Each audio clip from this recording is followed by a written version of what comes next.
I'd like to call the order of the town board. Clerk, please call the roll. Trustee McDowell? Here. Trustee Fisher? Here. Trustee Holmes? Here. Trustee Frierson? Here. Chairman Neal? Here. Can we please begin with the Pledge of Allegiance? Mr. Bremner, would you like to lead us? All please join in the pledge of allegiance to the flag. I pledge allegiance to the flag of the United States of America and to the republic for which it stands, one nation, under God, indivisible, with liberty and justice for all. Thank you, ma'am. Thank you, sir.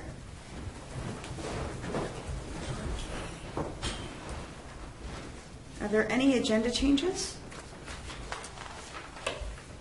Hearing none. Is there approval of the minutes of the public hearing held on May 19th, 2020 at 6 p.m. and the regular meeting held on May 19th, 2019 at 6:15 p.m.?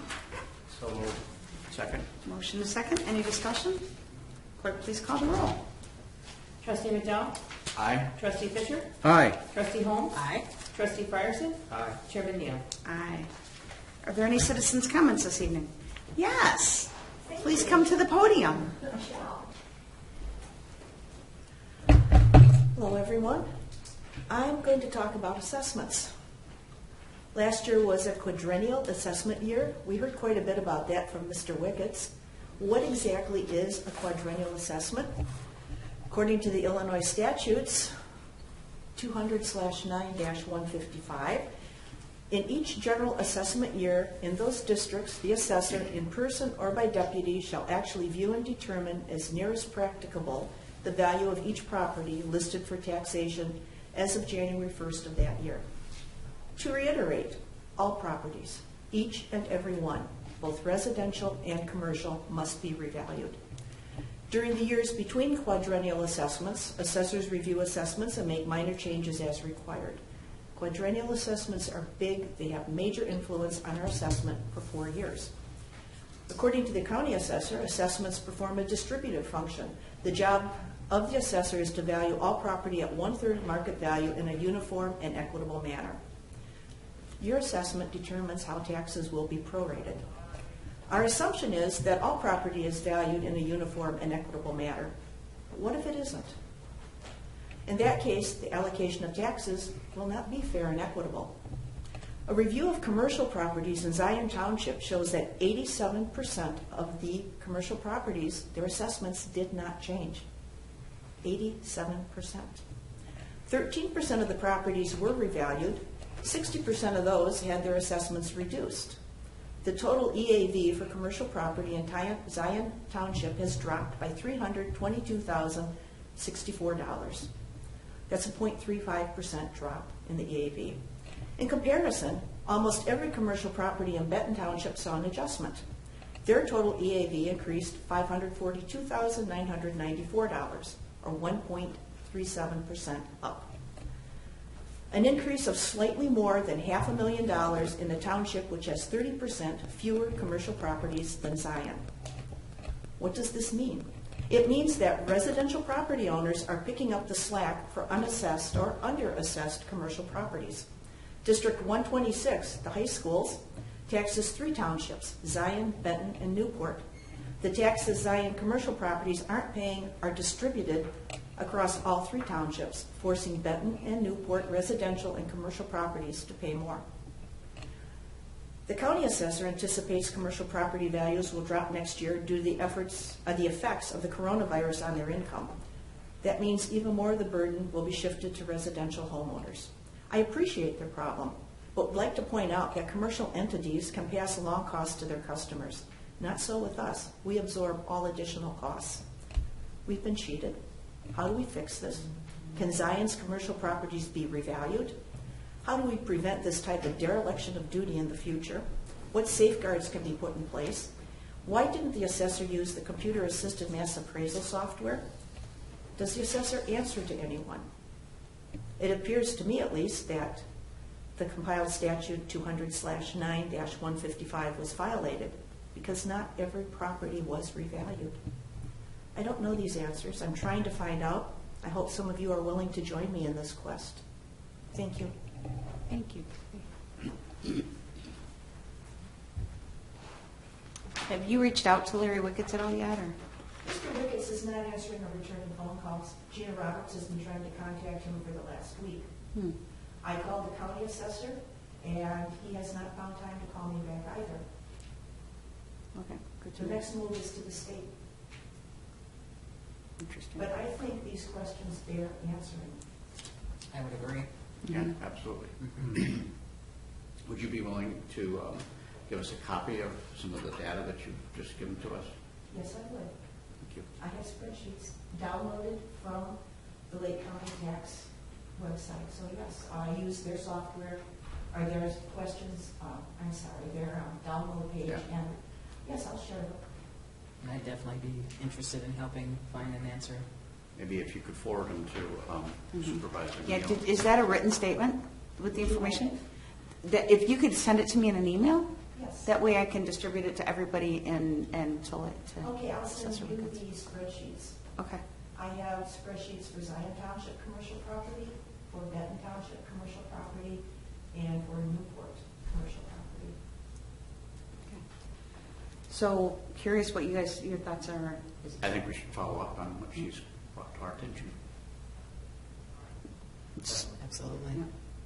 Yeah, we should at least be able to get an explanation from Assessor Wiggets on, why there's this apparent discrepancy in the assessments. Well, so it's not to break Open Meetings Act, though, right? How to So- address it. And I guess the one note is, since it's germane to your comments, is in the Assessor's Report. It states that commercial properties in Zion, 2019 commercial assessments were not increased in the township due to insufficient sales to warrant a change. Only residential properties are used for the sales ratio studies done for the township, county, or state. And then he also calls out two assessment reduction agreements that are set to expire, I believe, for CTCA and for Exelon. Again, that's not to negate the information that you provided. I think it still warrants a follow-up, but that is the information that was provided in the assessor's report. I don't understand how one individual can say, the economy is so bad that I'm not going to evaluate commercial properties. That's the whole point of a quadrennial assessment, to Yep. do an in-depth assessment of each and every property. Absolutely. And because you do this because different properties can increase or lose value in different rates. So you look at every single property. I don't think anyone up here disagrees with you. I was just providing that since the assessor is not here today. That's all the information that we have to provide at this point until we get the follow-up. So, yeah. Thank you. Thank you. Are there any other citizens' comments? Hearing none. Moving on to item 7, authorized bills for payment. Trustee Fisher. Supervisor Neal and I had a conference this afternoon and reviewed the financials for ending May 31st, 2020, I believe. So I'd like to recommend the approval of bills in the amount of $71,895.86. Is there a second? Second. There's a second. Any discussion? Just one question. I thought I saw a canceling transaction for some of the work done. Is that correct? Yeah, so the Joaquin and Save and Lock, we had already processed the check for them for what they put the estimate together, but it turns out they needed a different transmitter, and that was a little bit more. So instead of doing another check to balance it out, we just voided and resubmitted. Just so that everybody also is aware, we also purchased 1 laptop computer and 2 desk monitors so that my staff is able to work from home or in the office, being able to go back and forth. And the computers were like from 2011, so they definitely needed upgrading anyway. But really appreciate the opportunity to just really equip my team. They felt really valued, that we were looking strategically at how we can navigate this COVID and make sure that they had all the resources that they needed. So that is also in the financials for this month.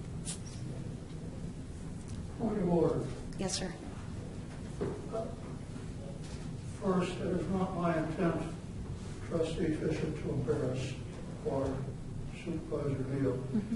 Your words, sir, were that you met with Supervisor Neal this afternoon. All the stuff in the news regarding the city of Chicago the mayor and some of the city councilmen, foul language and so on. Does this meeting between the two of you constitute an open meeting? Yeah, absolutely not. If two of us met, if there were two trustees and me, that would be a majority of the board, and that would be breaking open meetings. But Trustee Fisher is the finance director, or whatever the official title is, finance director for the Trustee. finance trust. Thank you, finance trustee for the township. So it's his responsibility to meet with me and review everything and make a recommendation to the rest of the board. Thank you, ma'am. Absolutely. Thank you. sir. Thank you. Okay, we have a motion, a second. Any further discussion? Clerk, please call the roll. Trustee McDowell? Aye. Trustee Fisher? Aye. Trustee Holmes? Aye. Trustee Ryerson? Aye. Chairman Neal? Aye. Item 8, consider approval to hold the annual town meeting on July 21st, 2020. The governor passed a proclamation stating that we could indeed move forward. And so I would like to recommend that we hold the annual town meeting prior to our next board meeting at 6 o'clock p.m. on July 21st. That was originally supposed to be held in the beginning of April. So, is there a motion? I'll make that motion. Is there a second? Second. Any further discussion? And just to share, one of the items on the agenda for that meeting is to change our board meeting to 6 o'clock instead of 6:15, so that we have enough time and there's a little bit of a breather, hopefully, between the township and the city council meeting. And so, okay. Clerk, please call the roll. Trustee McDowell? Aye. Trustee Fisher? Aye. Trustee Holmes? Aye. Trustee Ryerson? Aye. Chairman Neal? Aye. Item 9 is the Assessor's Report. So just to share the rest of it, Larry, first bullet was 2019 tax bills. First payment was due June 8th. Second bullet, senior citizens assessment freeze, veterans with disabilities and persons with disabilities annual exemption renewals. The state has enacted legislation to automatically renew exemptions for the tax year 2020 if the taxpayer had the exemption in 2019. The only instance where an application must be made is for the first-time applicants or if there has been a change in the disabled veteran's disability rating. Wow. Okay, just to say that that's huge, because it used to be that every single person had to renew every year. I did not know that that happened. That's awesome. Third bullet is commercial properties in Zion. 2019 commercial assessments were not increased in the township due to insufficient sales to warrant a change. This is what Trustee Frierson just read. Only residential properties are used for the sales ratio studies done for the township, county, and state. CTCA assessment, this will be the last year. The assessment reduction agreement originally started in 2011. An appraisal may be needed for 2021 assessment. And then Exelon Generation Co. 2019 was the last year for their assessment reduction agreement, originally started in 2014. They are seeking another agreement. The township has contacted an attorney, Mr. Scott Nemenick, to review their property. The county is developing a uniform vacancy affidavit and income loss spreadsheet for the upcoming appeal process time. Next bullet, the Zion Township Assessor's Office will be turning our books into the county on July 13th. And last but not least, we would like to thank all first responders and essential workers who put their lives in jeopardy to keep us safe. So that is the Assessor's Report. Any questions, comments? Item 10, Supervisors Report announcements. So just looking over my list, I think the thing that has taken up the primary amount of my time this last month is working with the county with the CARES Act funds that are coming into the county level and how they could disperse those. And to say, there have been, it's been, COVID has been horrible. The different things that have been happening have been horrible, but some of the best things are the different collaborations we've been able to do. And on Friday, I had the opportunity to speak before the Lake County Board, and I've always had this feeling like they don't know what we do, and so there's this misunderstanding and challenging because they didn't know, and having the opportunity to present before them, and they wanted to know because now they need the help with the CARES Act. I was really humbled and honored to be able to have that opportunity because it felt like they really got it for the first time, a lot of them. And so what the agreement is that we are submitting a grant application, and we submitted for $100,000, $90,000 for rent and $10,000 for utility assistance. And what their intentions are is that if we use up those funds, they have extra funds. So they build $4 million for rental assistance for those that have been financially impacted by COVID, and $2 million for utilities. So, and they're hoping to work with every township across the county to really directly assist residents that are in crisis. The problem is none of us knows which townships are hurt the worst because it's different this time. I mean, there's people that are paying a lot more for rent in, the western part of the county than here, and so not knowing what that funding is. So I was really grateful that they took into consideration, and they're doing a first wave of funding, and then as we run out of funding, we can apply again to do that. So they have to use the funding by December 31st, or it goes back. And so this funding, you have to be 80% the poverty line, 80% above it. So it's, and I don't have those numbers with me, but we will have that information. I would have to think that anybody that's been impacted by COVID will absolutely fall under those guidelines. You can't have more than $7,500 in your savings account, which I don't know very many people that have that much in their savings account. And if you qualify for emergency assistance, we have to be able to assist you using those funds first, and then use the CARES Act funds. But they want to be able to help with up to 3 months rent, and it could be the last 2 months next month, it could be the next 3 months moving forward. Same thing with utilities. So there's some pretty strict requirements, but it's kind of the same requirements that we already have for emergency assistance. So it's not a stretch for us to be able to do that work. The most crucial thing to me is making sure that our residents know, right? Kind of like Lockheed, that people can come right to our township. They don't have to go to the county. It's not a huge stretch. And my staff is trained on doing the COVID application, or the CARES Act applications, our applications, Mother's Trust applications, community action partnerships. So as this thing, I guess June 27th is like the golden date when they think that people will start getting disconnects and eviction notices and that. And my staff is fully prepared to be able to handle anybody that comes in, we hope. So we are still working remotely, and I'm really waging it out. I want to see what happens with the numbers in the next week or so. All of my staff will have extenuating circumstances that could directly impact them in a serious way. And so it's my first responsibility to keep them healthy because they can do a lot when they're healthy and they can't do squat when they're not. And so just really to give a shout out to my team that individuals that there was no way in the past that they would be able to do anything remotely. They are learning how to use the camera on their cell phone and email us information. And the patience of my team with just training people on how to do this stuff so that we can best help them has been just phenomenal. And yeah, so we have a call list that it's either Grace or Amy that are taking all the calls, and so we actually see the exact log. And just as an example of the need, last year for this quarter we had 34 calls for rental or utility assistance. This last month we had 36 calls, so it's tripled the need for what we're looking at. So yeah. So any questions about that? You will notice next month we're going to be doing the appropriation ordinance. So we already approved the budget. But the appropriation is what we send down to the county. And we always up those numbers by at least 10% so that if something crazy happened that we'd be able to work together with that. And you will find out that in the General Assistance Fund, we actually put a line item for up to $250,000 in grant funds, just in case it ends up being that we're able to get up to that much, so that it's allocated for in the budget. Cool. And we worked with our accountant and our auditor to make sure, like, where do we put that? How does that work? To be able to do that.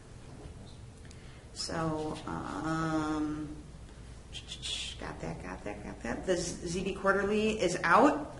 This is the first ZB Quarterly that we actually made our first run towards making it bilingual.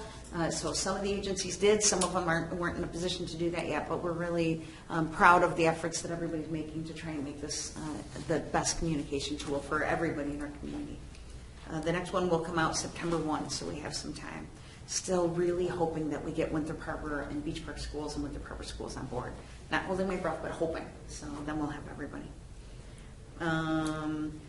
Zinnias for Zion, just to let everybody know. So all of the agencies have picked up their flowers. Everything's planted.